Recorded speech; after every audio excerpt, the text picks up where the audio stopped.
Hi, Mom. So I got my ticket home from Europe. I get back on June 6th, but it's a really late flight because that was the cheapest, so it gets in at midnight. But don't worry, I'll get a shuttle from the airport so you don't have to pick me up. Like, really seriously, you don't have to. Okay, so, love you. See you soon. Bye.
Dear Katie, so much has changed, even just since you've been away.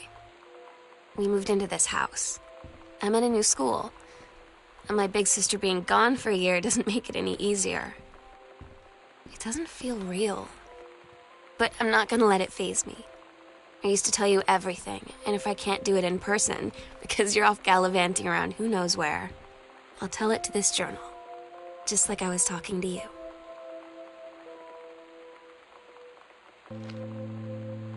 Oh my God, you are so lucky you finished high school before we moved into this house. So, it's the first day of school, and there I am, introducing myself to the class, and I say that I just moved into the house on Arbor Hill. All of a sudden, every kid in the room turns and just stares like I suddenly transformed into a mutant. I just stood there, wishing pretty hard for a rewind button. Because now maybe nobody knows my name, but they all know who I am. The Psycho House girl. Great. Affecting the following counties: Austin County, Boone County. You know that feeling where the first moment you see someone, it's like they have a big gold star around them, and you have to get to know them? Well, there's this girl. I think she's a senior. She's usually dressed kind of punk, but sometimes I see her in this, like, army uniform, and she's always drawing in this notebook, looking so intense. I had no idea how I would ever, like, have an excuse to talk to her. Till I noticed she and her friends hang out and play Street Fighter at the 7-Eleven every day after school.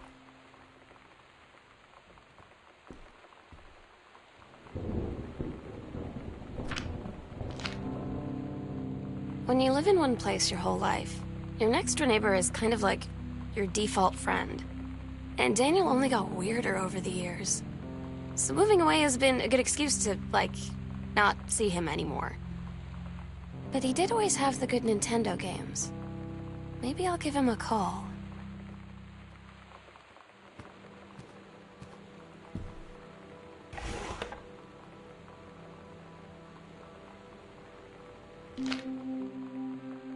So you know what they say about the best laid plans of mice and men? Yeah, turns out it applies to Street Fighter too. At least I worked up the courage to walk into the 7-Eleven and ask for a turn, but all that practice at home did not exactly translate in the wild. So after I was finished getting my butt kicked, I followed them outside while they smoked. And that was when she asked me if I was that psycho house girl. But then she said she's always really wanted to see the psycho house. Her name is Lonnie. She's coming over tomorrow.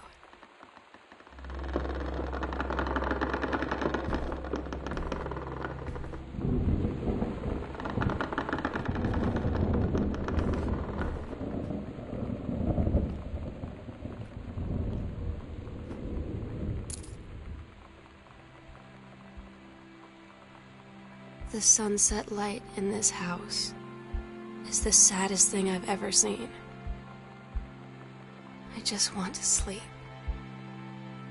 When I'm in the attic, it almost feels like Lonnie could still be here. She's just downstairs. I'm just waiting to hear her pull down the hatch and come running up. Maybe I'll go up to the attic and wait.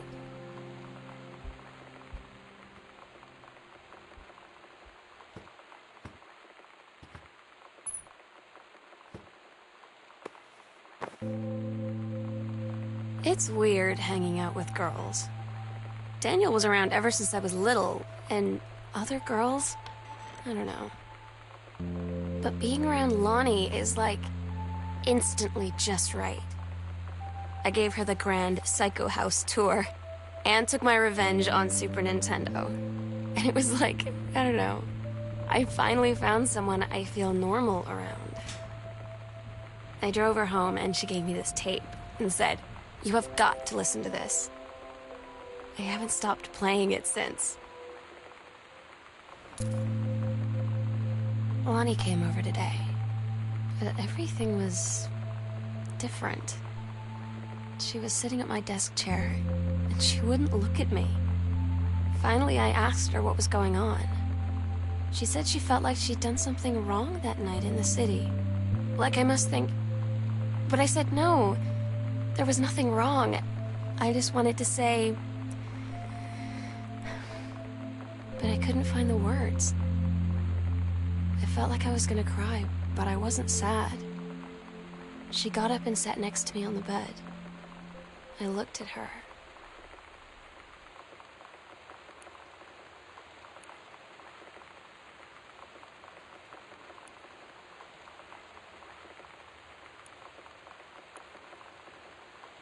Lonnie,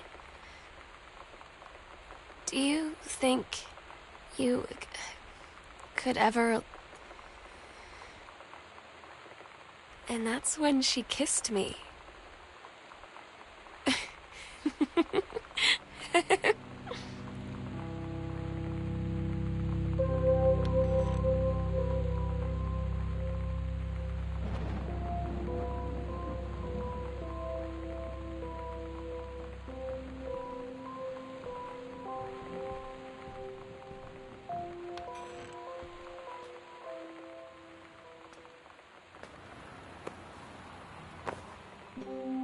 Lonnie brought her hair dye over today. She said, "I need to fix these roots. Think you could help?" Dyeing hair is weirdly intimate. I don't know if I've touched someone else's scalp before. That's pretty intimate, right? It felt intimate. We looked in the mirror together after, and I expected her to say something about how it looked crappy, or good, or whatever.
that's when she said, "You're so beautiful."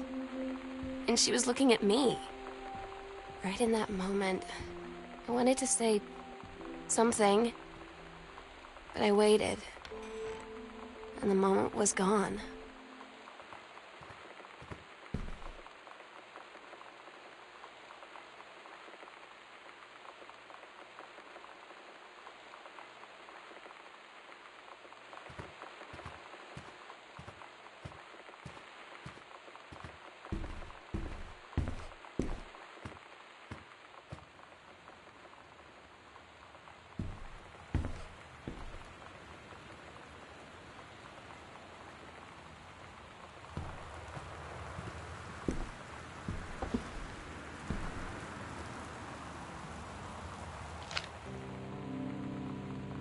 Sometimes you just have to lie to Mom and Dad. Like when Lonnie asked me to see a band with her and stay over at her friend's place.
In the city after. That's a lie to Mom and Dad's situation. But it was so worth it. The girls on stage were just so loud and real and awesome. And everybody was moving together like one huge tide of sound. Between two songs, Lonnie leaned over and said, "How do you like your first show?" I was so happy. I felt tears starting in my eyes. And then she up and hugged me. I think she could tell.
At Todd's brother's place after the show, there was only a futon to sleep on, so Lonnie and I shared it.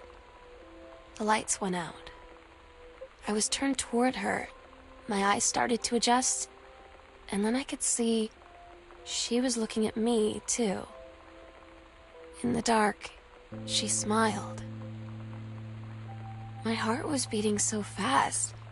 I rolled over. I felt so, I don't know, nervous. After a minute, she put her arm around me and was so close and whispered in my ear, "I really like you." I just nodded my head, and I really hope she could tell. I really hope that she meant what I think she did. I felt like a shook-up can of soda ever since. I hope we have the chance to talk before I explode.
It's different now. I mean, we still hang out all the time like before. But now when no one else is around, well, you know. So you could say we're dating. But it's secret. Secret dating? I don't know. I mean, I guess that's the real difference. Now when we get off the phone or go home for the night, or it's just quiet and we're alone, we say I love you.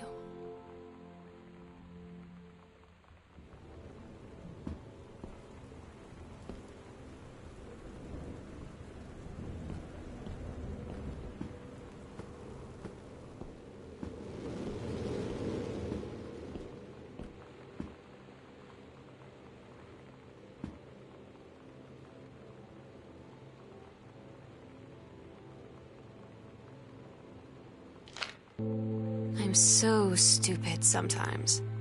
I was telling Lonnie that I got into my college summer program thing, and I was all making plans like, you should come visit me, stay in my dorm room. But she said, Sam, I ship out on June 6th. I was like, ship out? To where? She said, to basic training. What did you think I was doing all that ROTC stuff for? I guess she's been planning to join the army right after high school since she was like 12. And I guess she's really going to do it.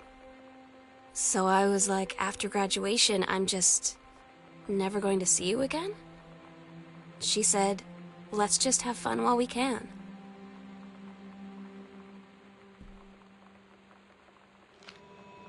Todd's band lost their singer. Todd said he sucked. Lonnie said he got sick of Todd's shit, and he was complaining about needing a new singer. So Lonnie was like, I can sing. And they were all kind of like, you can?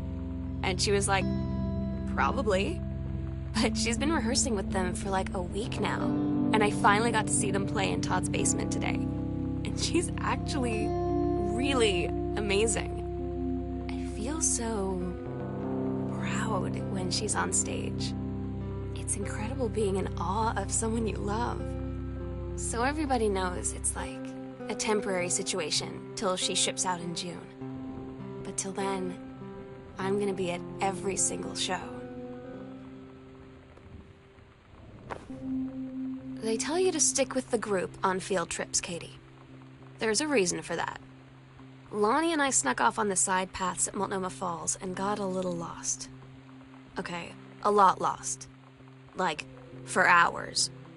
Right before the bus left, we found a trail and came running down the path, soaked and covered in mud, shouting for the bus not to leave. The school called home. Mom and Dad said, you didn't get into trouble like this before you met that Lonnie girl. But I don't think they know about us. The kids at school, though, I'm really afraid that's a whole other story. Stick with the group, Katie. Stick with the group.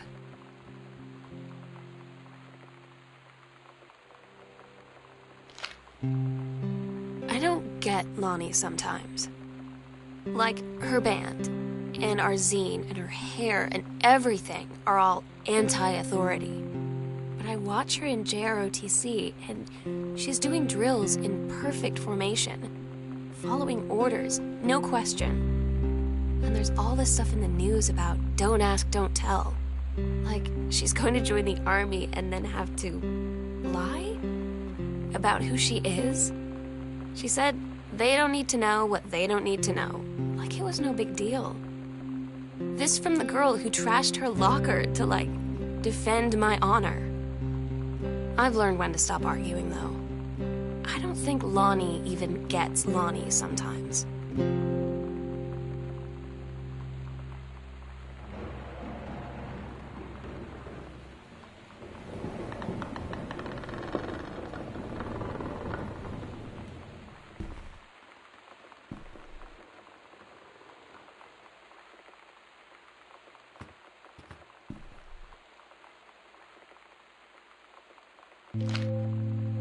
Katie, you know how Mom and Dad are. Not exactly super open-minded about things. It feels like every minute I don't spend with Lonnie, I spend worrying about them finding out about us. And what would happen if they did? You know Dad's joke about the nunnery that he'd tell whenever he brought boys around the old house? I wonder where he'd want to send me.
I had an interesting talk with Mom and Dad tonight.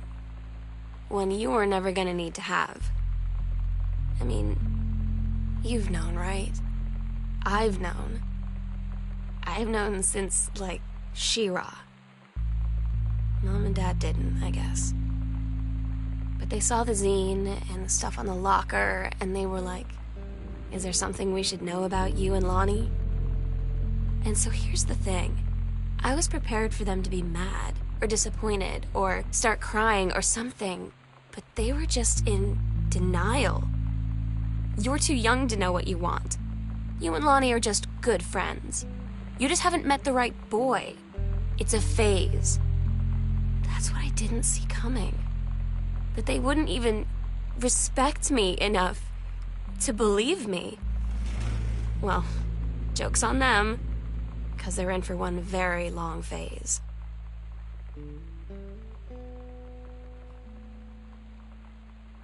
Lonnie had her going away show with her band tonight. She's so incredible on stage.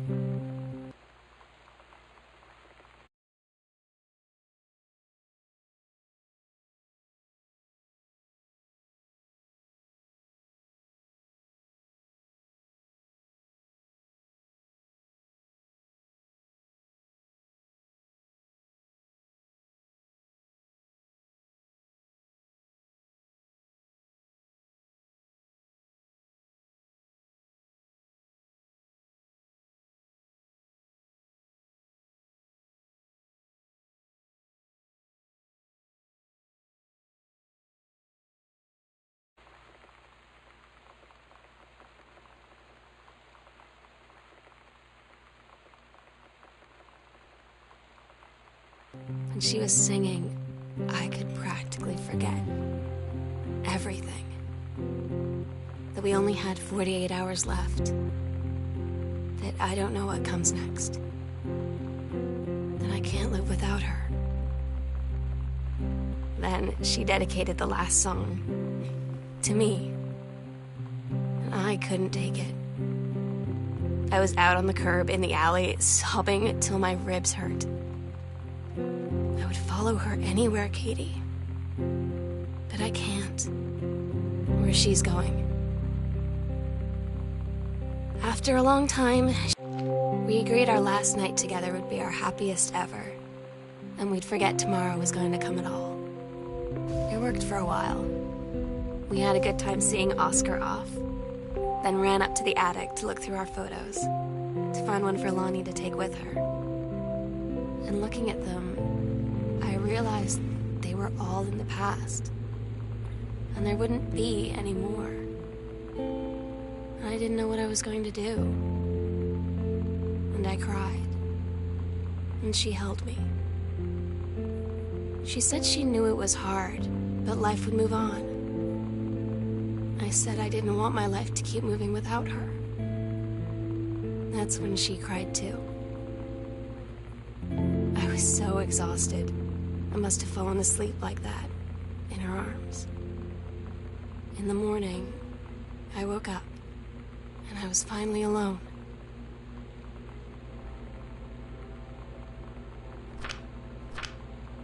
Daniel finally came over to get his game. I'd been dreading it. But he brought this story with him that I wrote when we were little. I started reading it, and then there I was, crying at the kitchen table. He asked what was wrong, and I was thinking about how we used to be friends, how much I'd taken for granted. But instead, I told him about school, and Dad, and Lonnie. And then how sorry I was that I wasn't his friend anymore. He gave me a hug and said it was going to be okay. And for some reason, I almost believed him.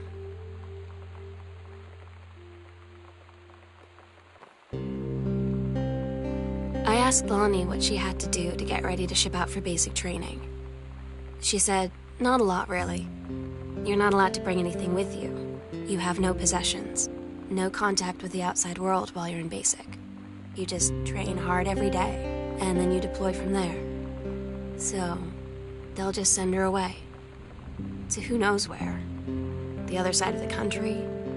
The other side of the world. My mind, can't process it. That she's really going to be gone. Just gone.